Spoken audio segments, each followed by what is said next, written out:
जय श्री कृष्णा। राधे राधे भक्तों, आज मैं आप सबको श्रीमद् भगवद गीता के 7वें अध्याय का महात्म्य सुनाती हूँ। श्री नारायण जी बोले, हे लक्ष्मी जी, अब आप 7वें अध्याय का महात्म्य सुनो।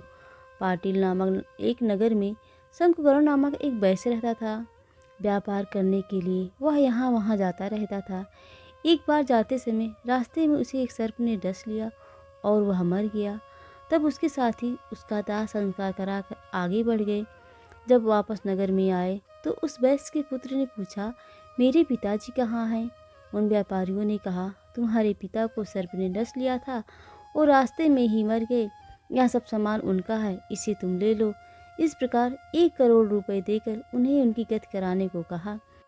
तब वह बालक अपने घर गया और दूसरे दिन ब्राह्मणों से पूछा कि सर्प के डसने से जो मरे उसकी क्या गति करानी चाहिए? पंडितों ने कहा, नारायण भली करानी चाहिए। उड़द के आटे का पुतला बनाकर उसमें चूनियाँ जड़ाओ। जैसे विधि विधान पंडितों ने बताई थी वैसे ही उसने किया।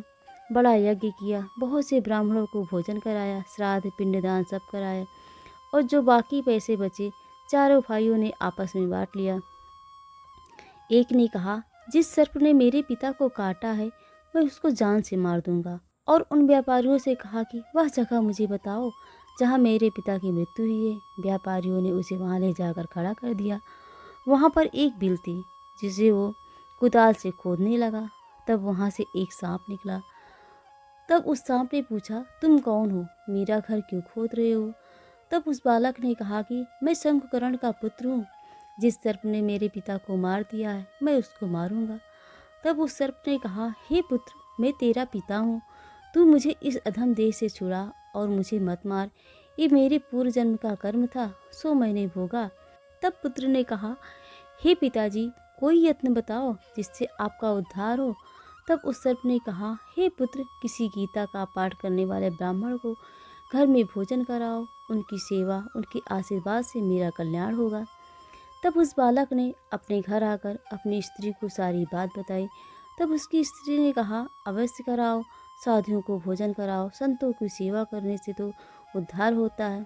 तब उसने जितने भी गीता का पाठ करने वाले ब्राह्मण तो सबको बुलाकर गीता जी के 7वें अध्याय का पाठ करवाया और उनको भोजन करवाया, सेवा प्रदक्षिणा दी।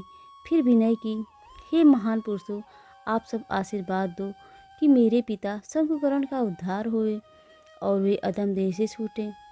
तब उन साधु संतों ने आशीर्वाद दिया। परिणाम स्वरूप वो तत्काल अधम देह से छूटकर देवदेही प्राप्त कर अपने विमान पर चढ़कर आकाश मार्ग को जाता हुआ अपने पुत्र को धन्य धन्य करता हुआ वैकुंठ धाम पहुंचा। श्री नारायण जी ने कहा, हे लक्ष्मी जी, ये 7वें अध्याय का महात्म्य है जो आपने सुना है। जय श्री कृष्णा। राधे राधे भक्तों।